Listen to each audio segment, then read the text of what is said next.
nderi ma di ma yirila mo mo ba fako biga gele sanga gele nderi ibora ka kuma da mission ko no kuma yi chen kwa wallahi sama gele fugari bulu sanda ga gele mon nderi anati wati shi da hadama de ka abi gele la si ma kwa sawara de be gele la si adama de ma kwa no te anati da jiya ko no takla ki gele la si ma tuguni no Allah subhanahu wa ta'ala to ke fi hada mo fe wala de bo ke hadama de la kwa ndari mina yiri dima a yiri folo ye jalay ko ga jala kurugele yini ka tome kurugele yini ka zaba kurugele yini o kan kuru saba franjo ko ga nderu ka do daga ko no ka tobi fe mi la gushi be je fe dey e bubunyari na mo na ka bubunya do ni kala ndari ukata ukatuko ukana milo kuku ndari abi shiriti abi karate abi neriti abi la gushi tike ka bo adama data ndari ko fetu kuni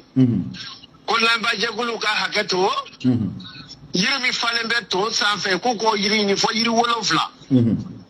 kuko yiri wolofla nyini ukado daga kono ka tobi na mona ku jo fero sanfe kuko ndari ni garjiga di na fulle de ndari mina faida sabadi a faida sabana e krisiye ko akayini biguta ndari uka fuko tu bismillah shiya saba uka fo tu bismillah shiya saba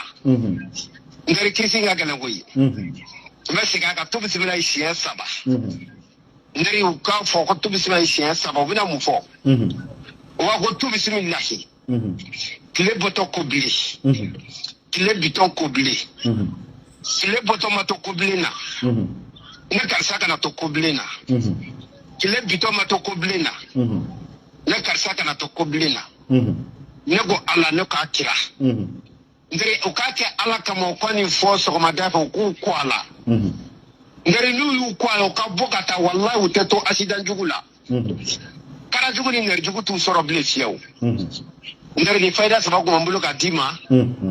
e kulubali travelé marhaba merci